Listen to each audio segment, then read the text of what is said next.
Hello, and thank you for joining me today. My name is Phillip Macko, and I will be the presenter today.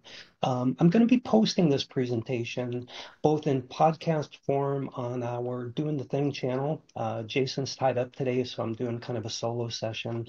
I'll also be posting the video from this presentation. And if you enjoy the content and you're listening as a podcast, but you want to see some of the slides and more importantly, the data revealed on those slides, I will include links, video links to the presentation as well. Let me share with you folks that should be tuning in this presentation. And if you don't fall in this category, don't feel bad if you sign off. But this presentation is really for those people who are looking to make a change in their career or considering making a change in your career. And if you are now or into the future considering, today's session is going to be really important. In it, we're going to begin by getting into some of the data and statistics around transformations in the job market and what's really going on, what's driving these types of changes, and most importantly, some strategies to help you as you begin to pursue those new career opportunities. I will share my screen in just a second. Bear with me.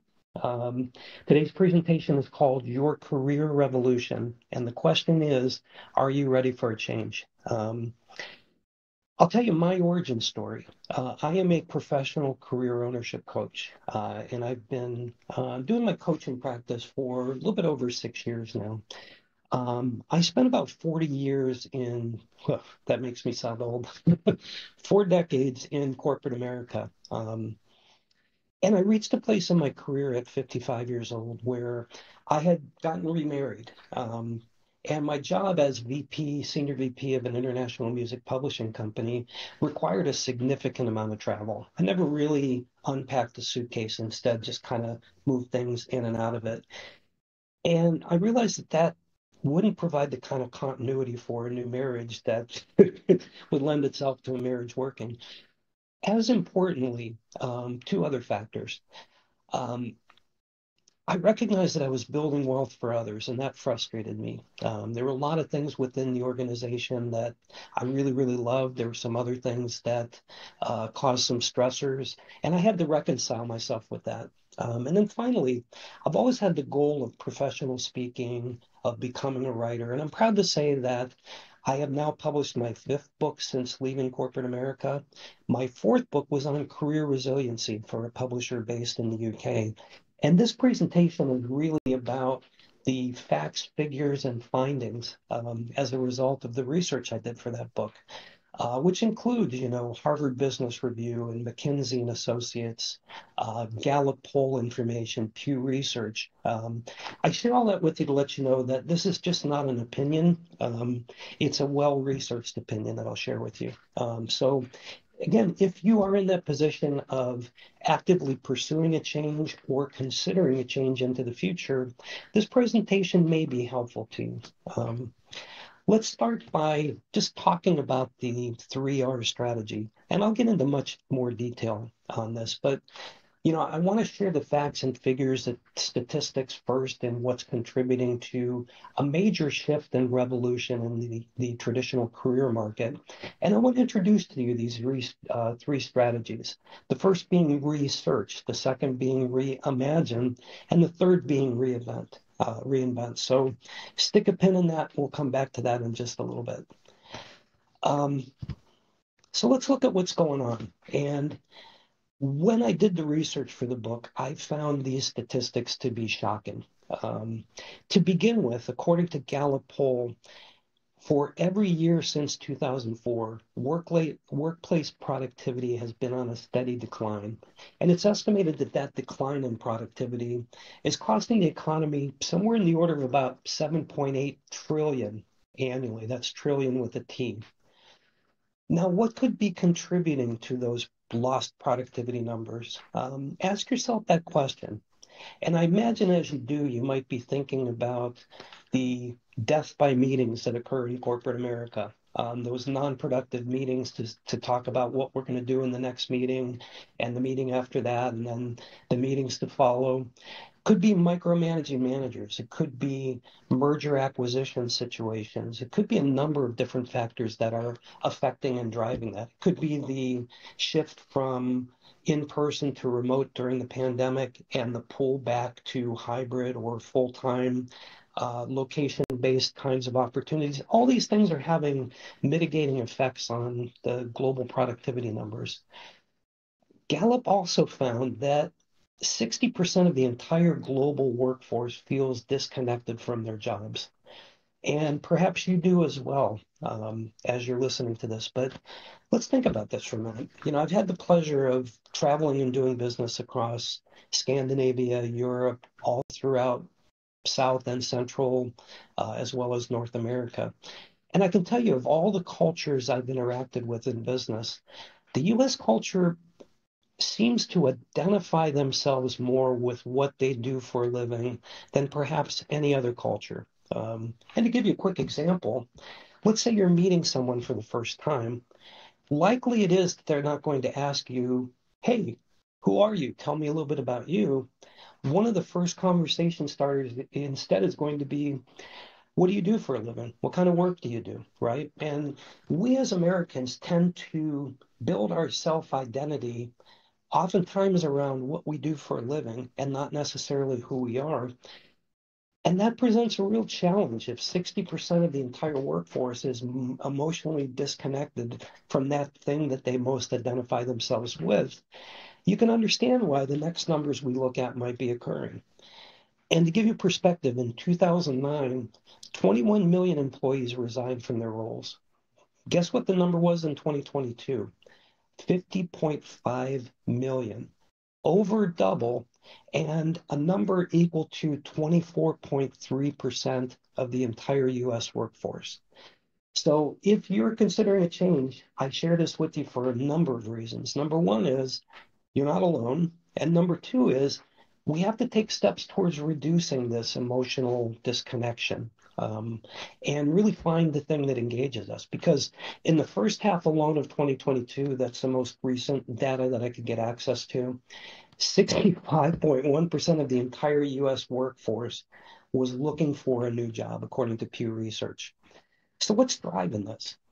And perhaps you can relate to one or more of these things. In fact, oftentimes, it's not just one single issue, it's a multitude of issues that aggregate up together. Strained relationship with management accounts for 50% of the people looking to make a change. Burnout, 40%. Feeling disrespected in your role, 35%. Lack of advancement opportunities, 33%. Lack of scheduling flexibility, 24%. And working too many hours, 20%. I'm sure that each of you listening can relate to those things. But if you were to bottom line it, it's really about needs that are not being met. And when needs aren't met, it puts us in a position that forces us to consider to make a change. But we have to be intentional in what that change is. And so commonly in my experience, I've coached hundreds of people across the 6 years I've been working as a professional career ownership coach.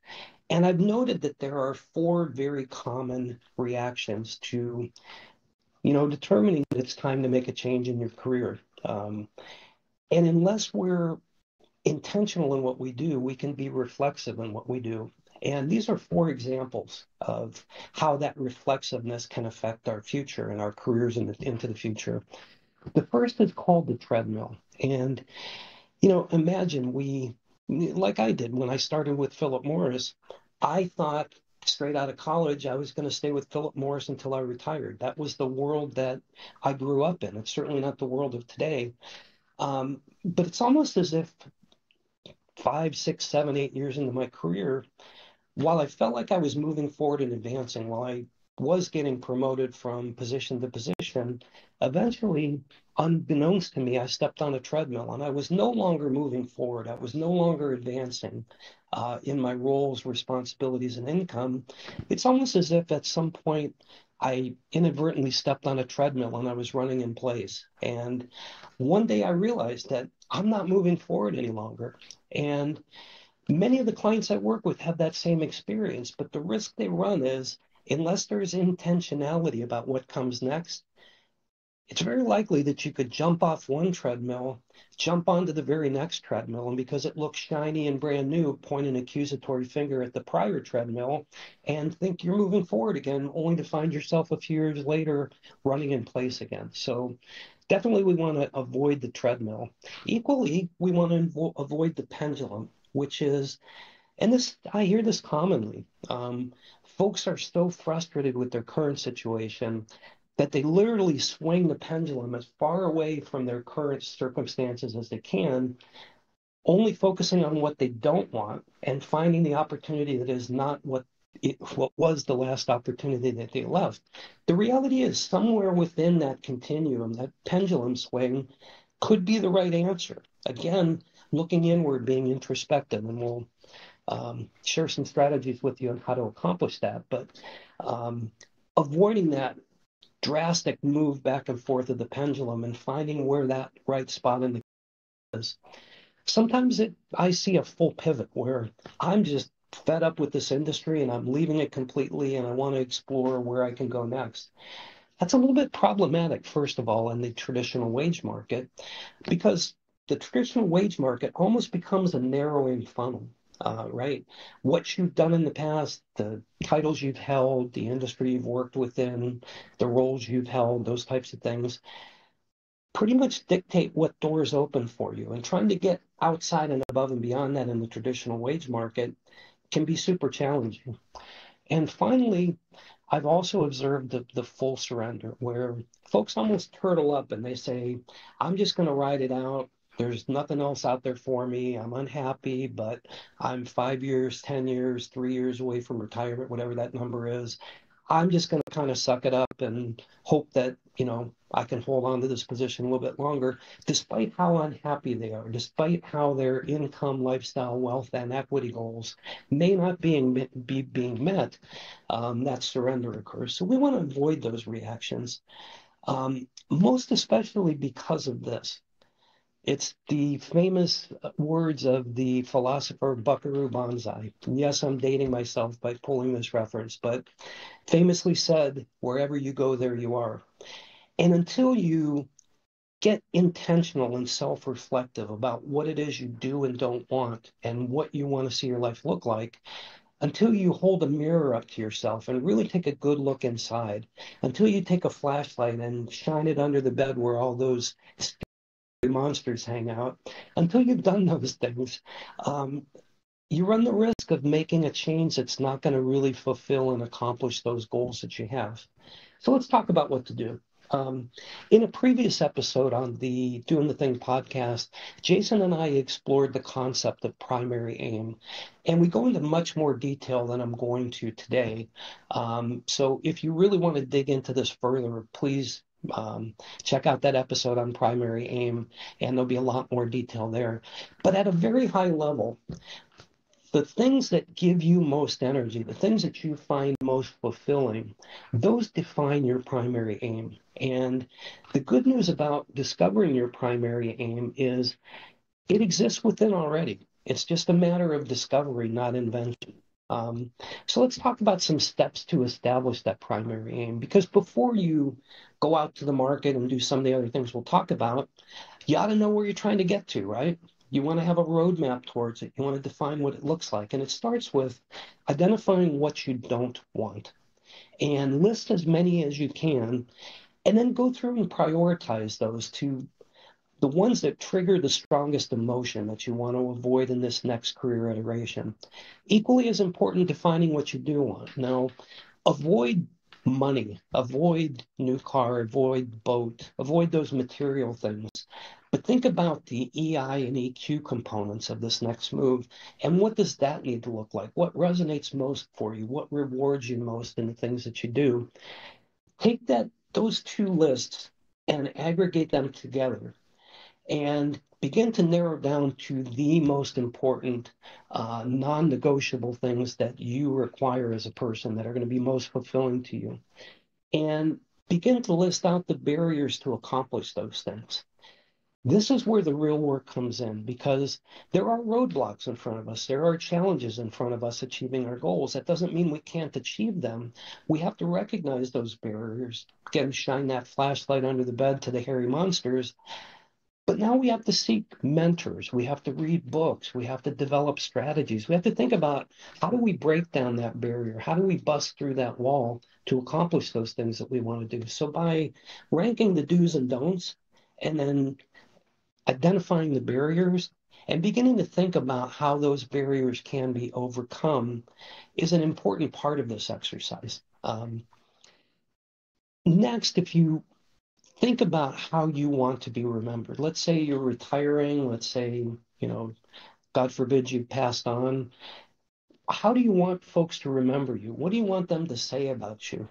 And all these things combined will help you assemble your primary aim, which is usually a single sentence, a very intentional sentence that defines all of those things very succinctly.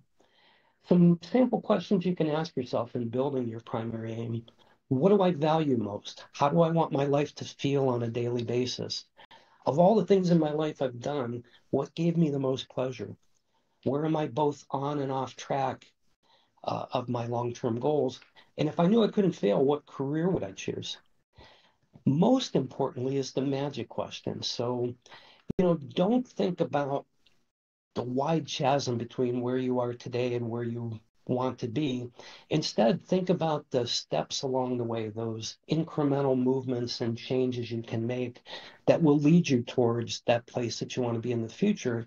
And if you looked at a year from today, what would have to have happened both personally and professionally for you to be happy with your progress? And defining that is really, really empowering. Here's what mine looked like. My primary aim sentence was, I'm in a role that provides me the opportunity to help others daily in a meaningful way while meeting my stated income, lifestyle, wealth, and equity goals, and providing me sufficient freedom to explore my two passions, speaking and writing. And I'm honored to say, in addition to the books, I've been able to speak internationally many, many times since leaving corporate America. I host a weekly podcast called Doing the Thing with my co-host Jason. I'm developing a YouTube series on career reinvention and some other topics that I'm passionate about.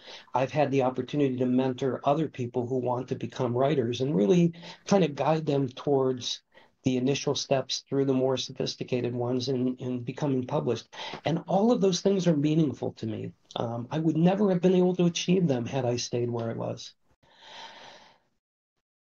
But that being said, just having a primary aim, just identifying the barriers, doesn't mean we're going to succeed in what we do because, again, we have to turn inward and we have to ask ourselves some questions about what's going on inside of us and do we really have the energy and wherewithal to drive these types of things? Because in our past experience, there are three kind of major derailers. We call them the tripwires. The first is learned helplessness. And I became a student of Martin Seligman's work in the field of positive psychology. He posited that psychology tends to focus on the deficiencies in our personality as opposed to accentuating the positives. And he did years and years and years of research, he and his team, and developed really a vibrant approach to psychology. But one of the experiments, that he conducted, and I'm going to warn you, it's a little tough to hear about, but it does illustrate best the learned helplessness situation that I want to identify with you. It was an experiment where he put rats into a maze, and at the very back of that maze, there was kind of a cage-like enclosure that had a movable gate. And he electrocuted just enough that the rats could feel that jolt, if you will. He electrocuted under the gate. So imagine all the rats are sitting on that cage side of the equation. He opens up the gate. There's food on the other side that they can smell. But the minute they get near that gate, they experience that jolt. And they try and they try and they try. And every time they get that jolt, eventually after an hour or so, The rats stopped trying. And what's interesting is Seligman then de-electrified the cage. However, no rat tried to get out again until he coaxed them out with food closer and closer to get them brave enough to step over that. In other words, they had failed so many times to get through that gate that they just gave up trying. And we experience that in our careers as well. And just because you've tried to advance your career, you've tried to make a change in the past, doesn't mean you can't do it today. The aggregation of your life experience says that you're a different person today than you were even yesterday. And, you know, checking yourself in the mirror for those learned helplessness kinds of syndromes is super important. Equally as important, the fear of messing up. Look, I get it. We have mortgages, we have kids to put through college in some cases, we have obligations, we have retirement to plan for. And especially in the later phases of our careers, we can't afford to make mistakes, right? So that fear of messing up sometimes prevents us even from taking steps to pursue those things that we really want. And I think we have to recognize, how do you get over fear of messing up? It's with facts, right? Um, and finally, career cognitive dissonance, where we're in a situation where we feel strongly about our capabilities, but for whatever reason, the industry, the management team, whatever it is, don't seem to recognize the talent that we certainly feel we have. And sometimes that can be debilitating. It is oftentimes what drives us to make a change, but it's also that inner voice that questions whether we can pull it off or not. So I think we have to recognize these tripwires as we begin to explore the 3R strategy. And this is something I advocate to every client that I talk with. It begins with research. And notice that I'm not spelling that Research, but instead RE-search. Many of you have hit the job boards and you're beginning to try to field interviews and such.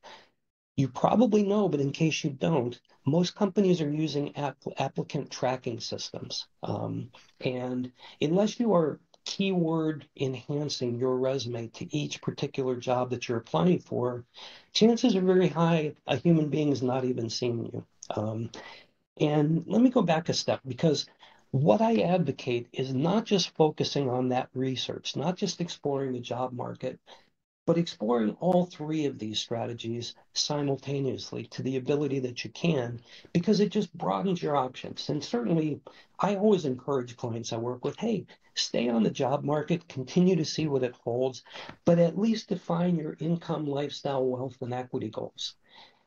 Determine if you're seeking to make a meaningful change, and ask yourself as you're exploring these opportunities, do they have the potential to meet those expectations as you've defined them? And again, we're not limiting our options to the search part of the equation, but that's an important component to evaluating what's out there. One of the exercises that I do with my clients, it's almost a mini SWOT analysis we call the U 2.0, and it really helps get underneath those kinds of questions and dangers, those monsters under the bed that I mentioned a couple times earlier. And for those of you that are seeing the video, you can see the responses one of my clients had.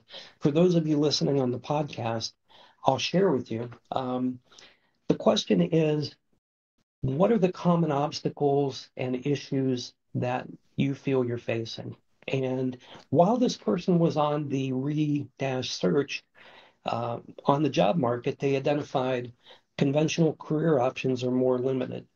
Can I afford to take control of my destiny? Little to no opportunity to build wealth.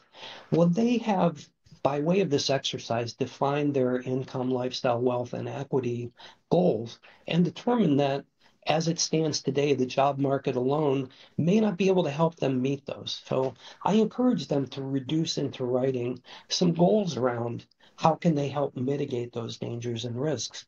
And it leads us to the second step, which is reimagining. There's a law in the world, stimulus response, right? And if you change the stimulus, you change the response. A good friend of mine once told me, if the kids won't play with you on the playground, bring a new shiny set of marbles to the playground tomorrow and then see how many of those kids want to play with you now. And that applies to our skill sets and abilities. Looking at our current role for opportunities to enhance, to leverage, to pursue things that others aren't, to develop expertise in areas that can lead to more fulfillment in the job, reimagining is about. And no better example of that than the British cycling team. Prior to hiring David Brailsford, they had a miserable record. They had never won an Olympic gold medal. They never even placed in the Olympics. They didn't place in the Tour de France.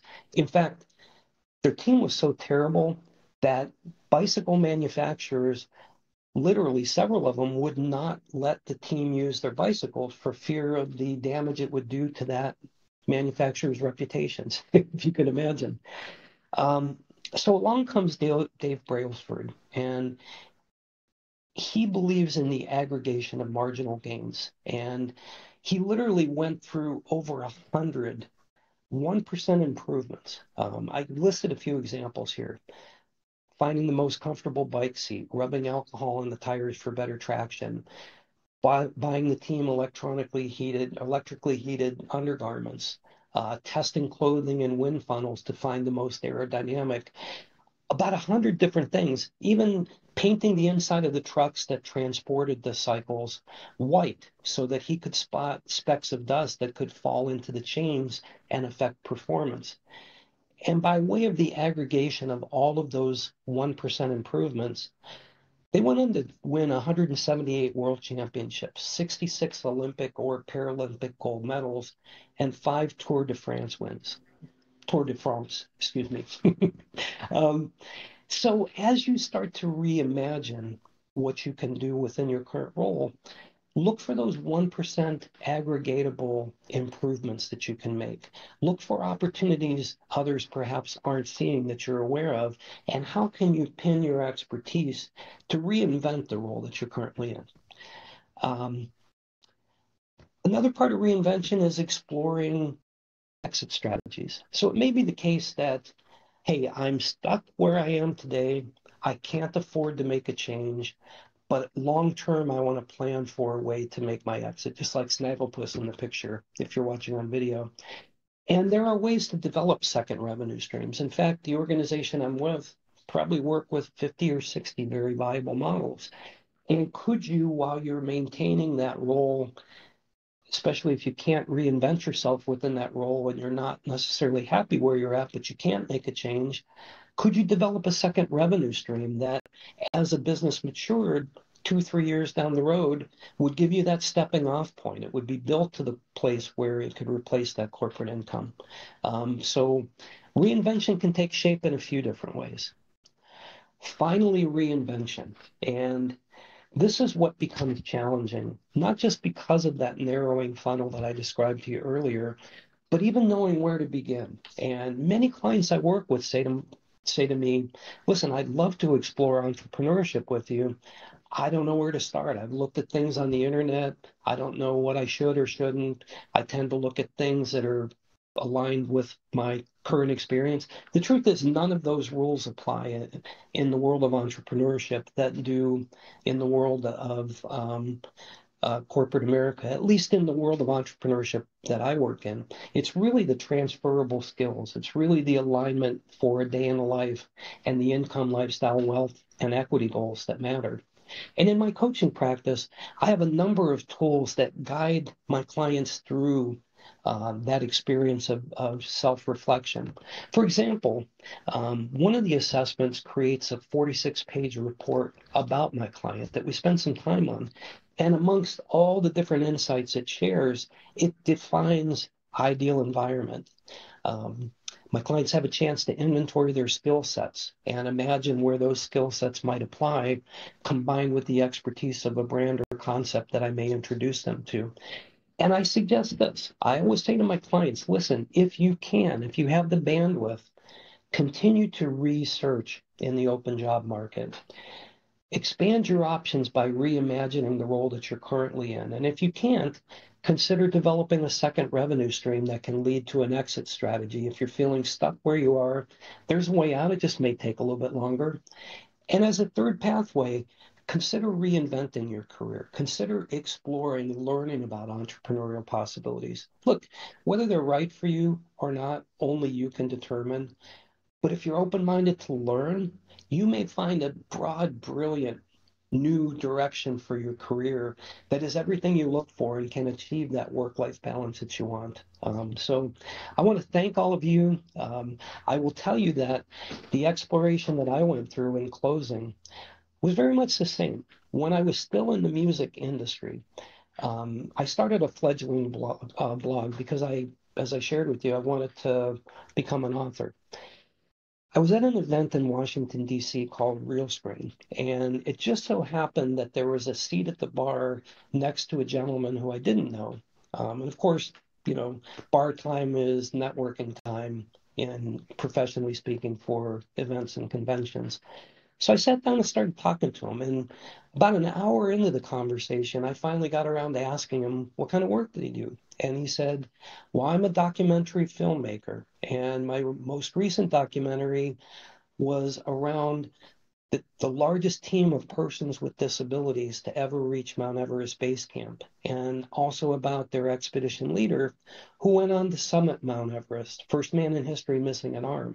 And I'm like, I want to interview you for my blog. And he agreed. But after that interview, he had talked to the expedition leader, dear friend of mine, Gary Guller, and Gary expressed interest in being interviewed for the blog, which I did.